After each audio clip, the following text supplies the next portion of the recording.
사랑과 은혜의 하나님 아버지 감사드립니다. 오늘도 우리에게 말씀하여 주시고 우리가 가져온 모든 문제가 하나님의 말씀 안에 해결받게 도와주시고 우리의 영육 간의 모든 것들이 말씀으로 치유되는 그러한 삶의 현장이 되어줄 수 있도록 축복하여 주시옵소서. 하나님 상반기 동안 지켜주신 은혜로 의 2024년 7월부터 12월 끝날까지 하나님 동행하여 주실 줄 믿습니다.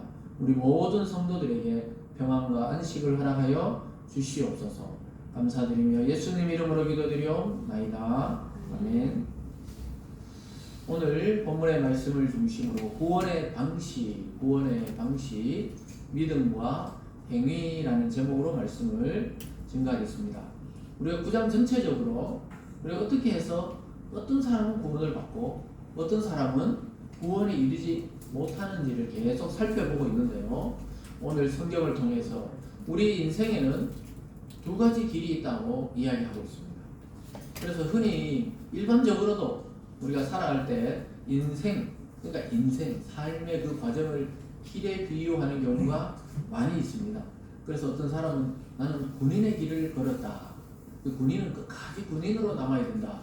뭐 이렇게 말하면서 군인의 길을 걸었다. 이렇게 얘기하는 사람이 있고, 또 뭐 정치하는 분들은 정치의 길을 나는 걸어놨다.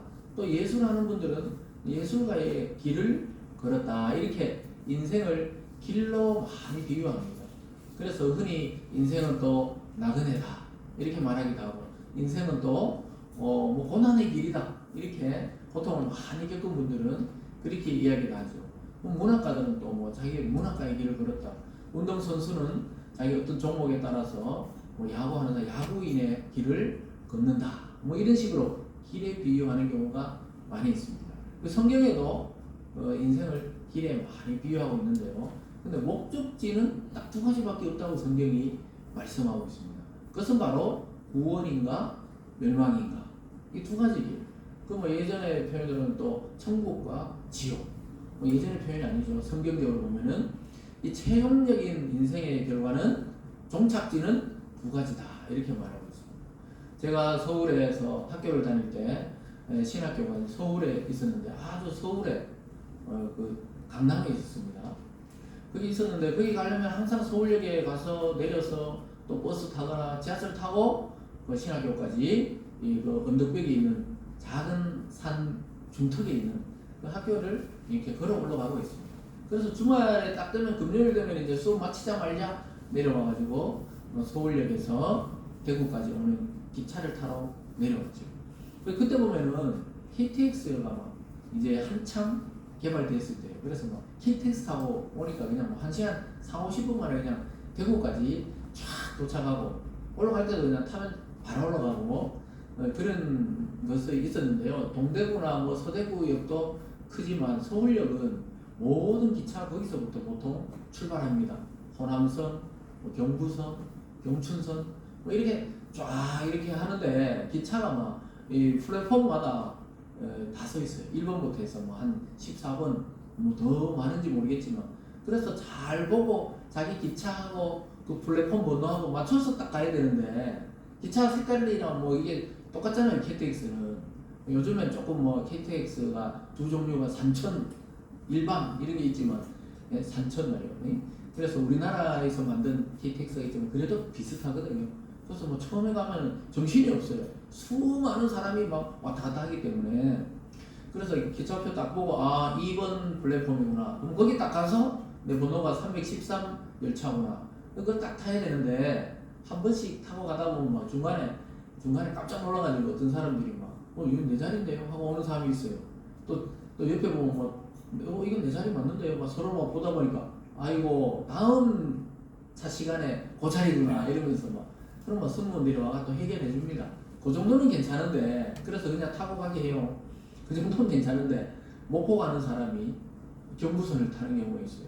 그래서 저희도 한번 어떨 때 피곤해서 막 졸다 보면 막 사람들 시끄러워서 보면은 막 이야기를 막 해요. 아이고 자기 기차를 잘못 탔다고, 호남선 타야 되는데 이 경부선을 탔다는 거예요.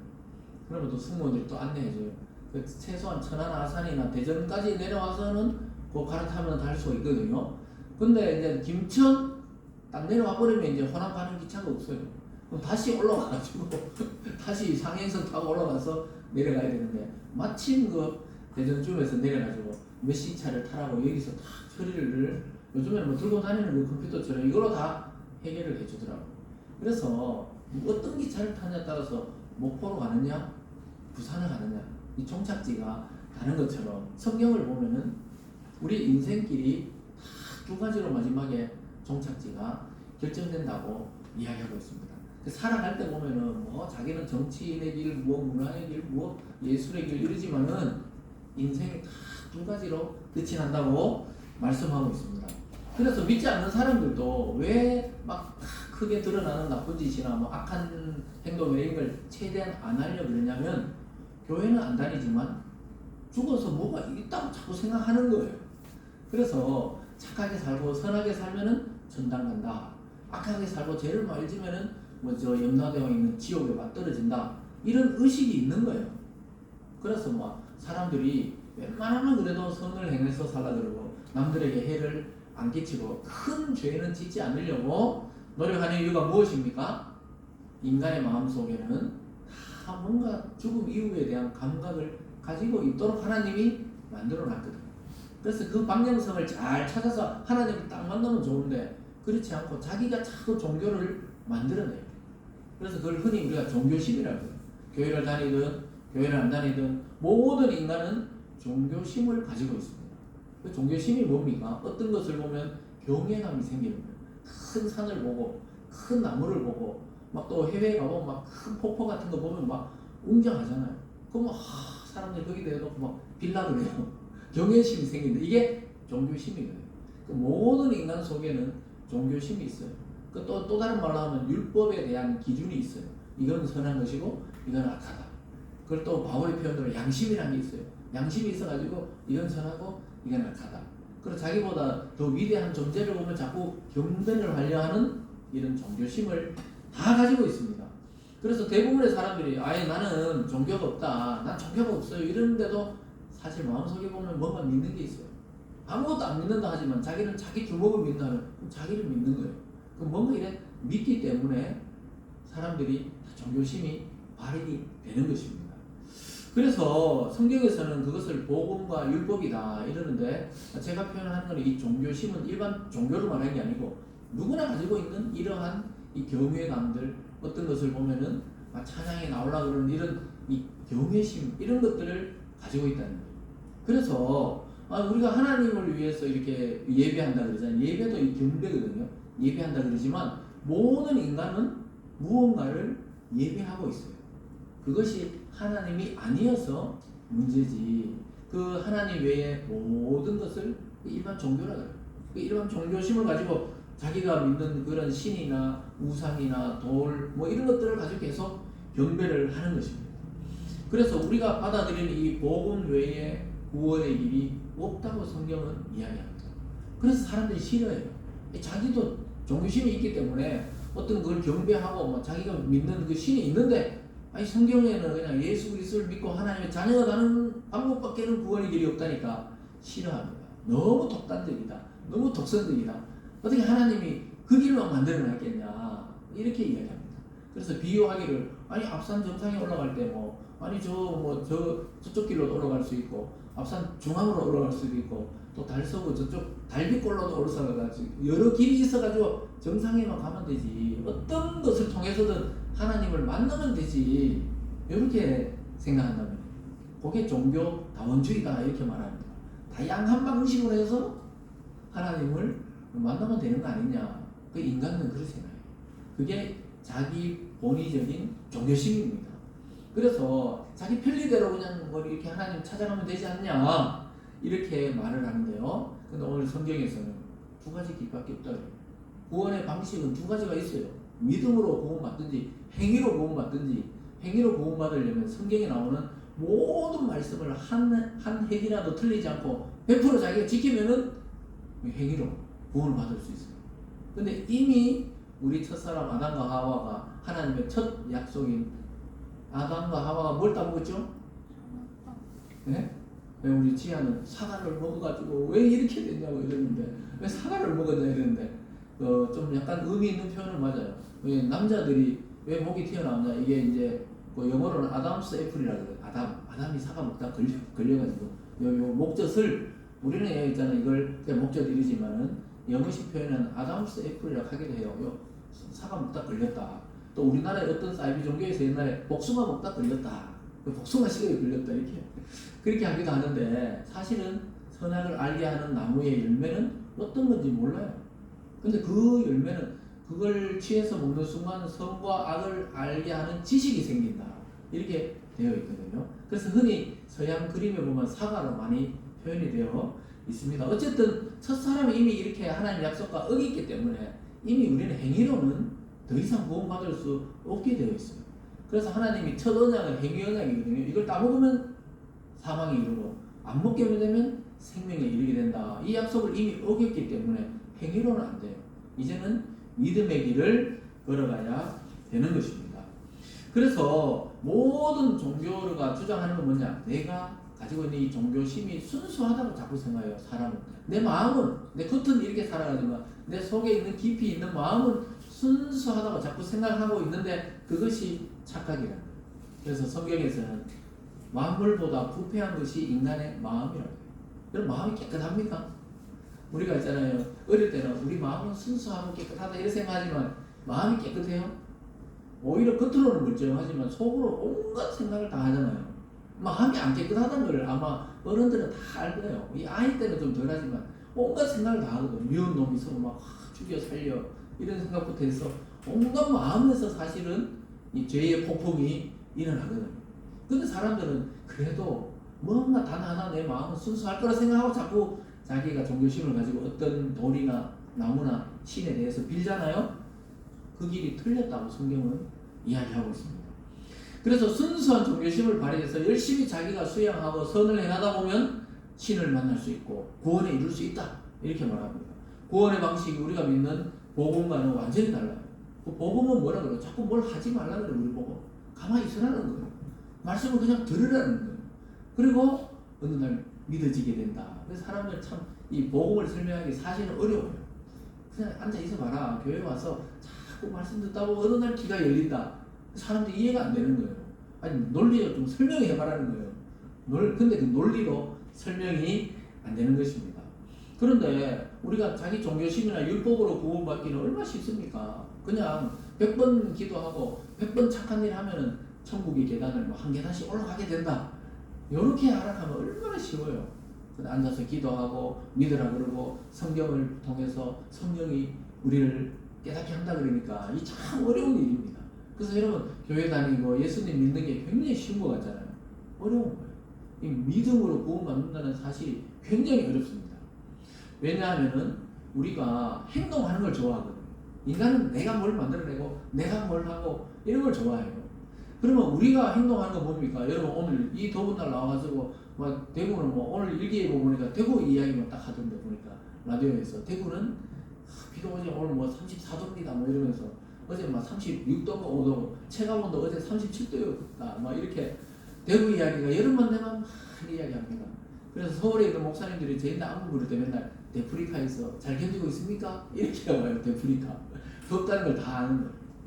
그래서 저희 형님도 어제 경주에 근무하다가 올라왔는데 잠깐 뭐 만날 일이 있어서 만났는데 대중교통으로 왔는데 문이 열려서 내리는 순간 경주하고도 다르다는 거예요. 경주와 가까이 있지만 경주도 습이 많고 이런데 여기 딱 오니까 문 열리는 순간 뭔가 더운 게 기운이 바람이 확 들어온다는 거예요. 그래서 다 그 느끼거든요. 서울에 있다가 기차 타고 딱 내려와서 문이 열려서 발을 딛는 순간 뭔가 찐방에 들어온 거 있잖아요. 찜질방에 들어오면 우리는 늘 사니까 그냥 대구 사람들 늘 찜질방에 사니까 막 성질이 막 불 같은 거예요 다들. 왜 이래 대구 사람들이 이거 알면 이거냐 날씨가 그래 날씨가. 그래서 막 이 막 더운 날씨에 막 짜증나고 이런데도 왜 우리가 여기 모입니까? 왜 행동하고 왜 전도하고 왜 이렇게 기도하고 이것도 행동이잖아요. 그럼 이 행위는 뭐냐는 거예요. 이 행위는 이 근본이 달라요. 동기가 다릅니다. 이미 구원받은 자답게 살기 위해서 하는 행동들이고 일반 종교는 내가 그 행동과 삶을 통해서 덕을 쌓아서 어느 수준에 이르러야 구원받는다고 생각하는 거예요. 그래서 동기가 완전히 달라요. 우리는 동기가 하나님을 사랑하니까 예배도 드리고 기도도 하고 찬양도 올려드리고 이 사랑이 근거지만은 일반 종교는 두려움이 밑에 깔려 있습니다. 뭐라고요? 일반 종교의 특징은 뭐냐? 그 동기, 행동의 동기가 두려움이에요. 내가 신에게 뭘 바치면 이게 뭔가 이렇게 얻는 게 있는데 내가 뭔가 좀 잘못하면 확 징계를 받고 저주를 받을 것처럼 이런 두려움이 동기가 되어가지고 막 열심히 하는 거예요. 막 어려운 죄를 지을수록 막 108배를 한다든가 아니면은 막 신부님 만나 막 고해 성사를 해야 내 마음이 시원해지고 이 자기 중심입니다. 지금 따라오고 있습니까? 오늘 9장을 지금 정리하는데 굉장히 중요한 말이에요. 이제 이 정도까지 다 따라올 줄 알고 좀 어려운 말을 자꾸 쓰는 거예요. 그래서 이게 충돌이 딱 생깁니다. 복음과 이 종교심이 충돌이 생겨요. 내가 뭘 하고 싶어요 하는 거예요. 그 자꾸 교회 오면 뭘 하지 말라 그러잖아요. 말씀을 들어라. 그냥 말씀 듣고 그냥 예배 드리고 자꾸 그러니까 더 답답한 거예요. 그 사람은 뭘 하면은 참 이걸 잘 이용하는 게 이제 사이비 종교들은 막 이 뜨거운 날에도 뭐 하러 다니고 막 이러잖아요. 그래서 사람들은 자기가 뭔가 해서 성취감을 느낄 때 이야 하나님 앞에 뭘 했다고 생각하는 겁니다. 그래서 우리가 예배만 드리면 아무것도 안 한다 이렇게 생각해요. 사람들이 너희들 뭐 예배만 드리고 아무것도 안 하네 이러는데 아무것도 안 하는 게 얼마나 어려운지 몰라요. 여러분 아무것도 안 하고 가만히 앉아 있어봐요. 아무것도 안 하는 게 굉장히 어렵습니다. 그런데 아무것도 안 한다고 생각하는 이 시간, 이 예배가 인간에 있어서 가장 고귀하고 위대하고 아름다운 행위예요. 하나님 앞에 인간이 가장 고귀하고 아름답고 위대하게 할 수 있는 행위가 뭐냐? 예배입니다. 예배. 그래서 이 예배 시간에 나와서 우리가 하나님을 찬양하고 고백하고 또 대표 기도자가 나와서 우리를 대표해서 기도하고 이런 게 이게 어마어마한 일이라니까요. 하나님이 여기에 함께 하시는 거예요. 믿습니까? 그래서 하나님의 말씀만 기다리고 있는 것은 되게 답답해 보이지만 사실은 그게 가장 빠른 인생의 소위 말하는 성공의 지름길입니다. 그래서 바울은 이방인과 이스라엘의 예를 들어서 설명했죠. 지난 시간에 보면 믿음과 행위에 대해서 또 복음과 율법의 길이 완전히 다르다고 오늘 본문에서 이야기하고 있습니다. 복음을 믿고 구원받는다는 사실이 유대인들에게는 시시해 보였어요.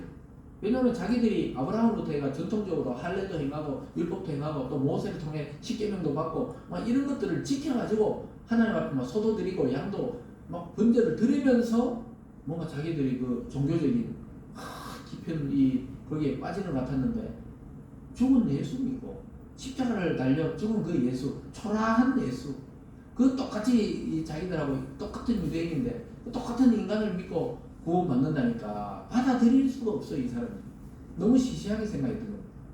안 그러세요? 그래서 우리가 똑같은 사람이 막 어느 날 나 하나님의 아들입니다.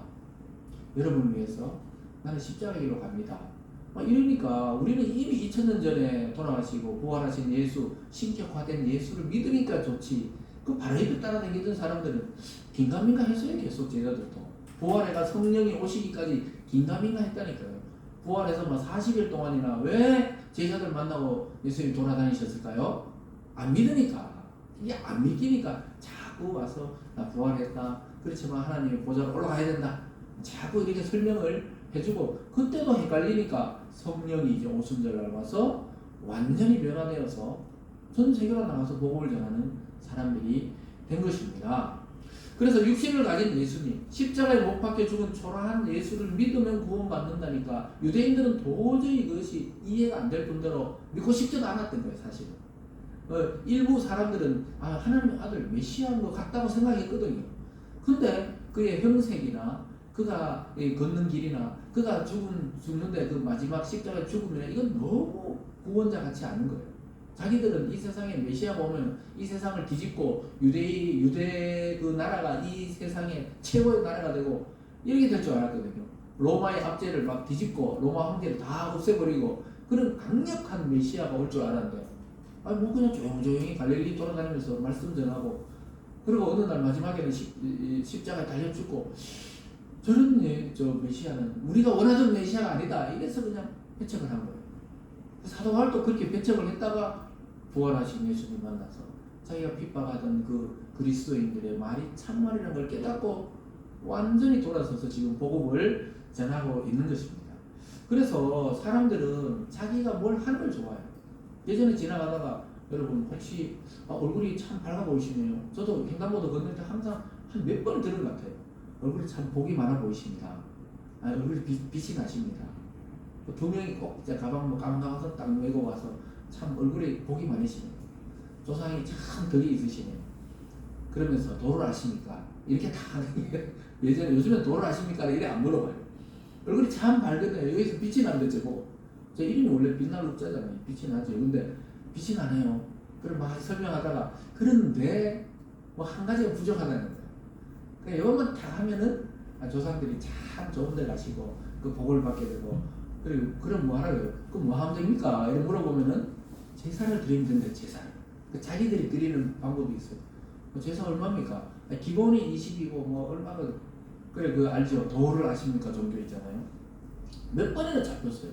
빛이 나긴 나나 봐요. 그러니까 몇 번이나 그러더라고. 지나가다가 참 얼굴이 빛이 나시네요. 그래서 웃으면서 이제 빛이 나는구나. 요즘에 그냥 넘어가지만 요즘은 잘 없더라고요. 요즘은 잘 안 오는데 굉장히 많이 횡단보도에서. 근데 그 사람들이 결국 요구하는 게 뭐예요? 그냥 순수하게 제사만 드리라고 하면 모르는데 돈을 드려야 된다는 거야. 장을 봐야 되니까. 그래서 내가 결국은 돈이구나. 그게 사입이라는 거예요. 여러분 끝이 돈이면 뭐예요? 사입이라는 겁니다. 무슨 말인지 알겠죠? 종교적인 시스템을 가장해서 돈을 요구하잖아요. 그럼 그게 사입인 거예요.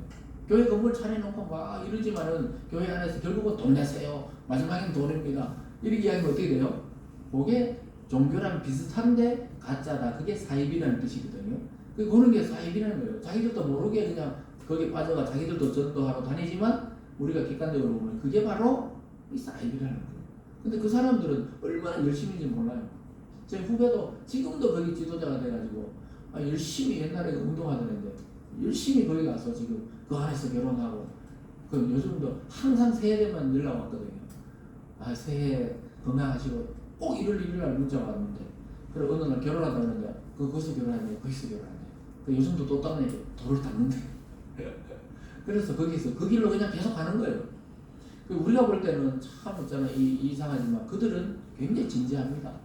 자기들이 전도도 해야 되고 제사도 드리고 또 이 경전도 외우고 얼마나 있잖아요 경건한지 몰라요. 그런데 하나님은 뭐라 그래요? 그게 아니라는 거예요. 그 길이 복음의 길이 아니라고 말씀하고 있습니다. 그래서 오늘 딱 두 가지만 설명하고 언제 이거 본문에 들어가나 이러시는데 오늘 두 가지만 설명하고 구장을 딱 마치려고 그러는데요. 첫 번째는 뭐냐?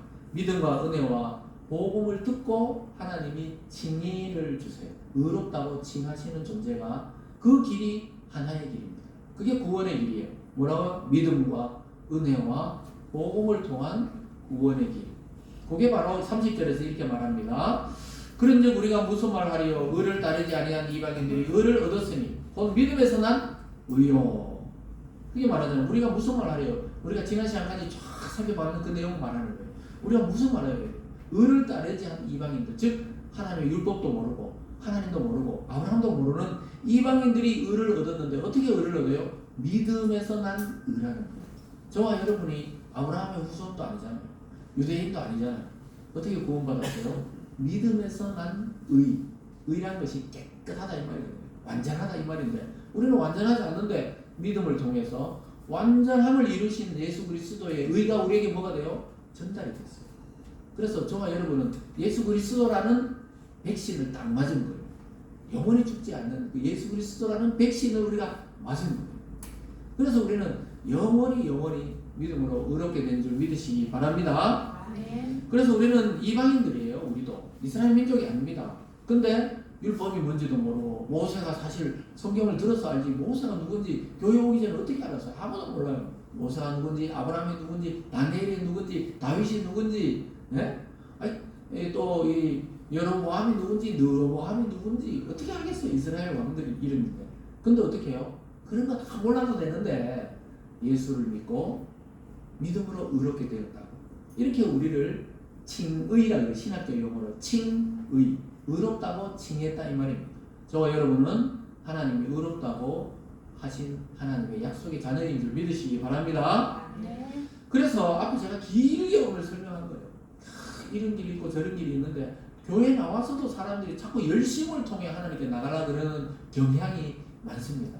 막 열심히 제자훈련 받아야 되고 제자훈련도 안 해야 된다 이런 말 아니에요. 막 열심히 제자훈련 받아야 되고 열심히 전도해야 되고 또 그렇다고 그럼 전도 안 해도 되는구나 자꾸 이런 생각은 그게 아니고 아까 말했잖아요. 사랑의 마음이 생기고 동기가 그러할 때 전도도 하고 제자훈련도 하고 열심을 내는 거지 자꾸 열심을 통해서 나의 어떤 죄를 가리고 하나님께 나가려고 하면은 이게 구원의 문이 탁 좁아집니다.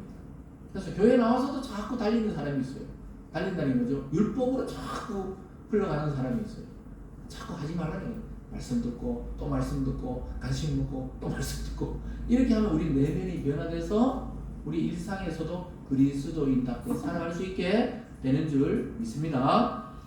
그래서 우리가 누군가에게 복음을 듣고 그것이 나에 대한 하나님의 일하심으로 믿음으로 받아들일 때 구원이 이루어지게 되었어요. 저와 여러분이 어느 날 그냥 똑같이 살아가다가 어느 날 누군가의 인도에 따라서 말씀을 듣게 되고 교회에 오게 되고 또 성경이 믿어지게 되고 예수님이 누군지 알게 되는 그 과정이 말로 설명이 되느냐? 설명이 안 된다는 거예요. 근데 모든 일반적인 다른 종교는 설명이 돼요. 내가 천배를 드렸더니 이런 기적이 나타났다. 내가 열심히 아침마다 돌을 수행을 닦았더니 뭐가 보이더라. 이게 뭐죠? 전부 자기 종교식으로 하는 거예요. 이것으로는 구원에 이룰 수 없다고 성경이 지금 말씀하고 있는 것입니다. 저와 여러분이 어느 날 돌아보면 우리는 여전히 죄 덩어리인데 우리는 죄 덩어리잖아요. 그런데 어떻게 하나님이 우리를 구원하셨을까요? 그것은 바로 하나님과 예수님의 비밀 약속이 있었어요.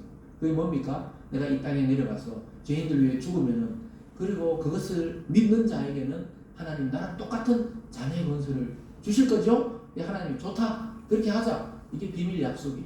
이걸 언약이에요.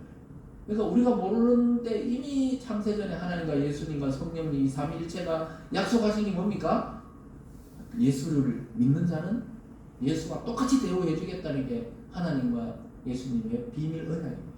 그래서 예수님이 하나님의 아들이라는 이름으로 이 땅에 오신 이유가 그 아들을 믿으면 우리도 뭐가 돼요? 아들이 된다는, 자녀가 된다는 겁니다. 믿습니까? 그래서 그 약속이 이미 되어 있는 거예요. 그래서 저와 여러분 예수님 믿는 순간 의인이 된 겁니다. 전혀 우리 자신을 돌아볼 때 죄덩어리밖에 안 되는데 이 고깃덩어리, 죄덩어리인데 하나님이 볼 때는 아주 귀하디 귀한 예수님 같이 예수처럼 우리를 안아주시는 요 약속이 예수님과 하나님의 비밀 언약입니다. 우리는 그 속으로 지금 들어온 줄 믿습니다. 그래서 예수 그리스도가 하나님의 말씀을 완전히 순종하고 이루신 그 의를 우리가 얻었다는 거예요. 아까 말했잖아요. 믿음에서 난 의요. 그러니까 우리가 선물로 받았다는 것입니다. 예를 들어 볼게요. 아버지가 어느 날 성인이 딱 됐을 때 멋진 자동차를 한테 끌고 와가지고 차키를 제게 딱 주면서 이제 네 차다. 그럼 어떻게 돼요? 딱 보니까 차량 등록증에도 막 아버지 이름이 아니고 아들 이름으로 다 해놓은 거예요. 그 선물이다 가지고 마음껏 타라 그냥 페라리다 페라리 이렇게 딱 줬다 만약에 그럼 아들이 어떻게 생각해야 돼요? 감사합니다 하고 그냥 타면 돼요. 아버지인데 막 차 받으려고 재롱을 피운 것도 아니고 뭐 평소에 잘한 것도 아닌데 아버지가 그냥 어느 날 그냥 자기 아들이니까 선물로 준 거예요. 그럼 어떻게 돼요? 아까 말했지 고맙습니다 하고 타면 됩니다. 근데 막 의심하면서 아버지가 나한테 이렇게 좋은 차를 사줄 리가 없지. 타이어에 뭐 바람 빼놓은 거 아닌가? 네? 뭐 엔진에 구멍 난 거 아닌가? 이런 의심을 하면서 안 탈 필요가 있습니까? 그냥 타면 돼요. 이게 바로 하나님과 예수님 안에 이루은 언약을 우리가 믿을 때 어떻게 돼요? 이런 자유가 생겨요. 하나님의 자녀로 살아가는 게 얼마나 위대한 줄 깨달으시기 바랍니다. 네. 그리고 이제 그 차는 누구 거예요? 아버지 차예요? 아들 차예요? 아들. 누구 차예요? 네? 아버지가 자동차 상사 가서 아버지가 돈 주고 아버지가 사와서 아들에게 줬지만 지금 누구 차예요? 등록증을 보면 아들 차예요. 아들 차. 그 저와 여러분을 딱 하나님 나라에 보면 생명책에 이름이 뭐요? 이름이 새겨져 있다니까요. 누구 어디에 새겨져 있어요? 하나님 우리가 내 마음에 여러분의 이름이 새겨져 있다고 하나님이 이야기했습니다. 믿습니까? 아멘. 그래서 우리가 모든 설교를 잊어도 오늘은 반드시 기억하셔야 됩니다. 내가 지금 어디에 기록되어 있나? 하나님의 마음속에 내 이름이 은혜로 기록되어 있다는 것입니다. 그래서 예수님이 죄의 제물로 죽어지심으로 인해서 저와 여러분 의로움을 얻게 된 것입니다. 그래서 여러분 앞으로도 마찬가지입니다. 여러분의